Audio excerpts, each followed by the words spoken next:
Bismillahirrahmanirrahim. Qala al-muallif rahimahullahu ta'ala wa nafa'ana bi'ulumihi wa bi'ulumi syakhina salihin fid dharain. Amin.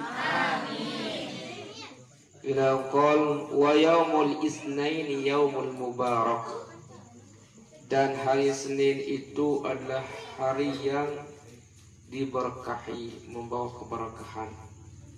Mubarak, hari yang berkah.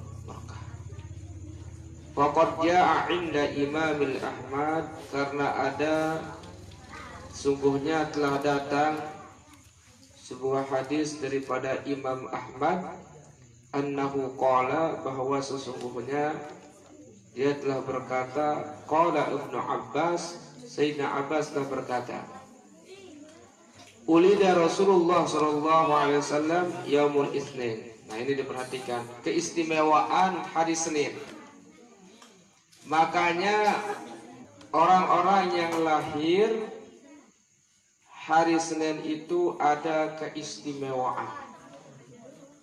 Sehingga Nabi pun lahir pada hari Senin.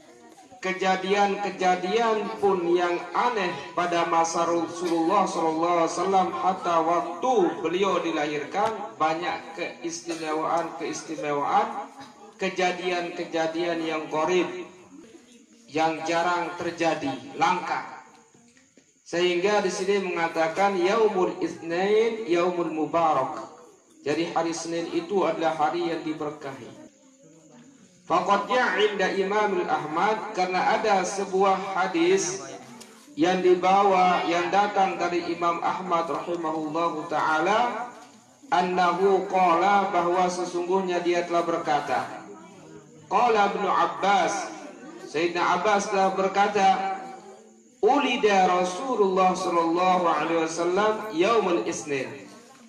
Nabi Muhammad sallallahu alaihi wasallam dilahirkan hari wastamba'a yaumul Itsnin.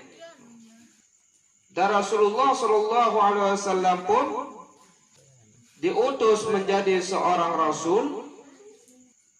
Sebelumnya, wa kharaja muhajiran min Makkah ilal Madinati yaumul Itsnin.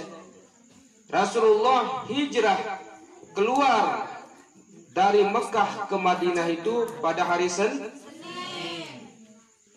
Wa qadimal Madinah yaumul Itsnin. Dan Nabi pun sampai pada hari Senin.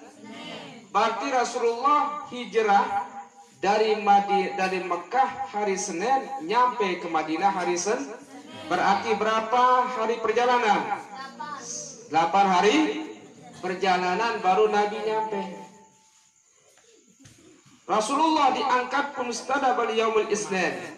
Nabi pun diangkat menjadi seorang rasul pun oleh Allah Subhanahu wa taala itu pada hari Senin.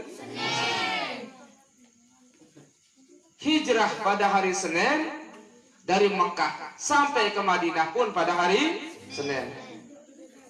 Wa tufiya yaumul Itsnin, dan Nabi pun wafat pada hari Senin.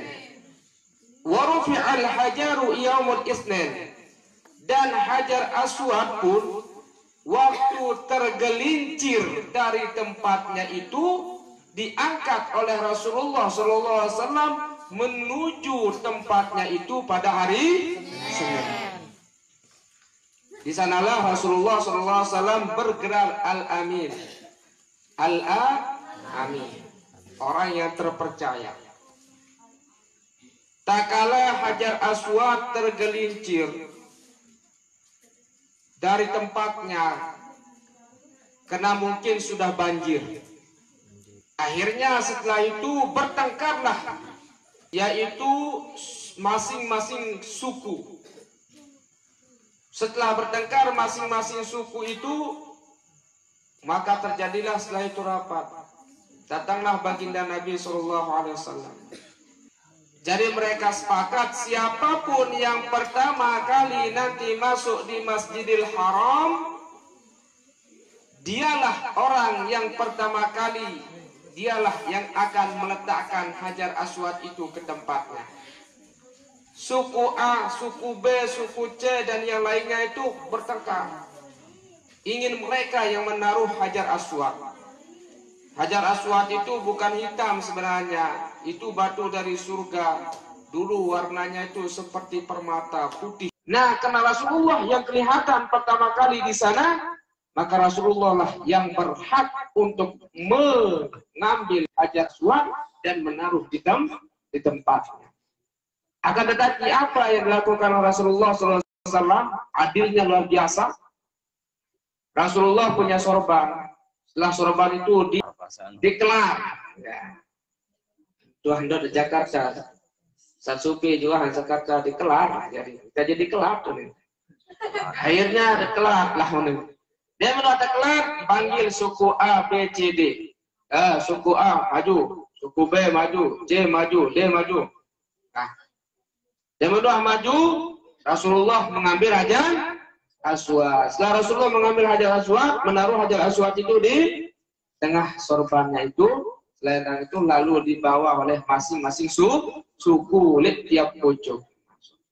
Dan kedua tempat menaruhkan di tempat Hajar Aswad sampai di sana, barulah Rasulullah mengambil dan Rasulullah yang menaruh di sana. Jadi semuanya dapat. Nah, di sanalah kemudian Rasulullah diberi gelar dengan Nah, di sana terjadi pada hari apa? Pada hari Senin. Walatul maut alaihi salatu wassalam waqatil hijaib wal gharaib.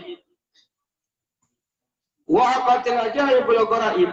Dan pada malam kelahiran Rasulullah SAW akan dilahirkan darinya itu, maka terjadilah di sana sesuatu yang ajaib dan luar biasa. Aneh-aneh. Di antaranya apa? Paminha, di antaranya intikal kasuru min asnam lil ujuha yusukutiha min amkaniha.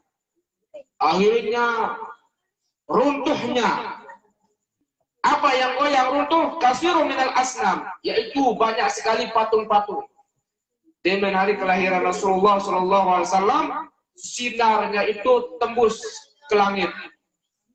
Setelah sinar tembus ke langit, kemudian menyinari semua yang ada di negeri-negeri. Dan semua patung-patung yang ada, semuanya bergoncangan dan rebah dan jatuh. Dan rebah jatuh. Bintri itu pun terjadi hari Senin saat Rasulullah akan dilahirkan. Wa dhuhurun nur ma'ahu hatta adha'a lahu qusur Syam hina ulida. Ketika Nabi akan dilahirkan, semuanya menjadi bercahaya, cahayanya itu tembus ke negeri Syam, Palestina. Nah, jadi orang-orang rahib atau orang-orang Yahudi mencari arah manakah sinar itu, dari manakah datangnya cahaya itu. Nah, mereka pun menemui arah cahaya itu berasal dari Makkahul Mukarramah, di dekat Ka'bah. Di sana di Mekah namanya Maulidun Nabi, yaitu tempat Nabi dilahir.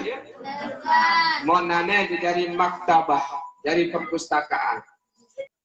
Nah, itulah tempat Nabi dilahirkan. Masya Allah, mendengar terjenung. Cerita Malahara rencana akan digusur, tetapi dunia menolak. Karena tempat-tempat bersejarah yang terjadi di Mekah itu sudah semuanya rusak. Jadi bangunan lain. Cuma yang belum dirusak adalah Maulid Nabi, tempat Nabi SAW dilahirkan. Di tempat itulah cahaya itu sampai tembus ke langit dan menyinari semua yang ada di negeri Syam. Di sanalah orang-orang rahib atau orang-orang Yahudi, ulama-ulama mereka mengetahui bahwa telah lahir Nabi akhir zaman. Mereka menganggap bahwa Nabi akhir zaman itu dari keturunan mereka, orang-orang Bani Israil, tetapi ternyata bukan. Bahwa Nabi SAW lahir di negeri Arab, Makkatul Mukarramah, yang disebut dengan Makkah.